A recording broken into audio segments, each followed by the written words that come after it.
নমস্কাৰ study ৰেচফুলি YouTube চেনেলটোলৈ পুনৰবাৰ আটাইকে স্বাগতম জনাইছো।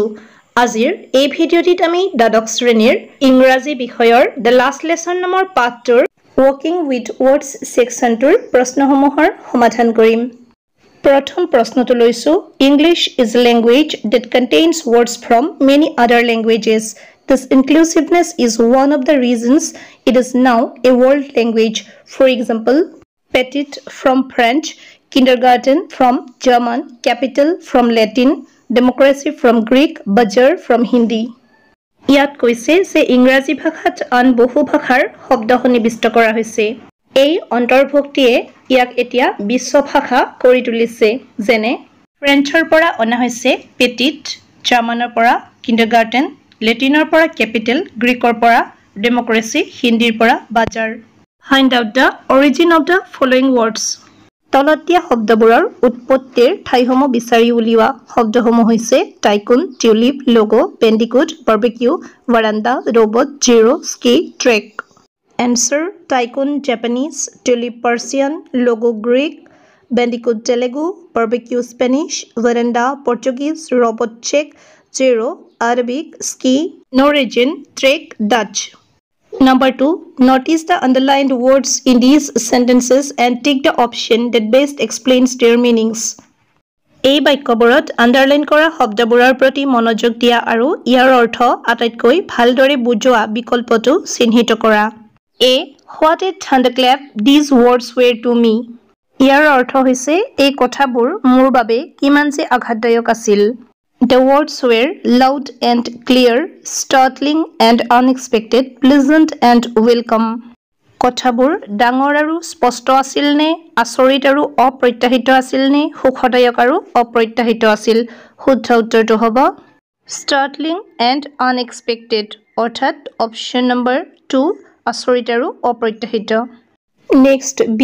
When a people are enslaved as long as they hold fast to their language, it is as if they had the key to their prison. যেতিয়া কোনো জনগোষ্ঠীক দাসত্বত ৰখা হয়, যেতিয়ালৈকে তেওঁলোকে নিজৰ ভাষাটোক দৃঢ়তাৰে ধৰি ৰাখিব পাৰে, তেতিয়ালৈকে যেন তেওঁলোকৰ কাৰাগাৰৰ চাবিটো নিজৰ হাতত আছে। প্ৰশ্নটো হৈছে it is as if they have the key to their prison as long as they, অৰ্থাৎ যেন তেওঁলোকৰ হাতত কাৰাগাৰৰ চাবিটো আছে যেতিয়ালৈকে তেওঁলোকৰ হাতত। অপশ্যনসমূহ হৈছে 1. Do not lose their language. Number 2.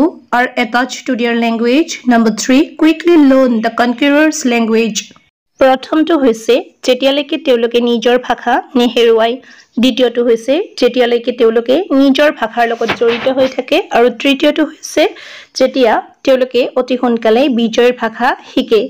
শুদ্ধ অপশ্যনটো হৈছে number 2, are attached to their language, অৰ্থাৎ নিজৰ ভাষাৰ লগত জড়িত হৈ থকাটো। C. Do not go so fast. You will get to your school in plenty of time. ইমান বেগাই নাযাবা, স্কুল পোৱালৈকে যথেষ্ট সময় থাকিব। প্ৰশ্নটো হৈছে you will get to your school, number 1, very late, number 2, too early, number 3, early enough. তুমি তোমাৰ বিদ্যালয় গৈ পাবা, নাম্বাৰ 1, অতি দেৰিকৈ বা খুব দেৰিকৈ, নাম্বাৰ 2, বহুত সোনকালে, নাম্বাৰ 3, যথেষ্ট সোনকালে। শুদ্ধ উত্তৰটো হৈছে number 3, early enough. D. I never saw him look so tall. ইয়াত কৈছে যে তেখেতক মই ইমান ওখ কেতিয়াও দেখা নাই। প্ৰশ্নটো হৈছে M. Hamel. অপশ্যনসমূহ হৈছে A. Had grown physically taller, B. Seemed very confident, C. Stood on the chair. ইয়াত কোৱা হৈছে যে M. Hamel-এ 1 নম্বৰতে শাৰীৰিকভাৱে ওখ হৈ পৰিছিল, 2 নম্বৰ বৰ আত্মবিশ্বাসী যেন লাগিছিল, 3 নম্বৰ চকীখনত থিয় হৈছিল। শুদ্ধ উত্তৰটো হৈছে option B. Seemed very confident. মৰমৰ ছাত্ৰ ছাত্ৰীসকল, আজিৰ এই ভিডিঅ'টি ইমানতে শেষ হ'ল। পৰৱৰ্তী ভিডিঅ'সমূহৰ বাবে চেনেলটো ছাবস্ক্ৰাইব কৰিবলৈ নাপাহৰিবা। ধন্যবাদ।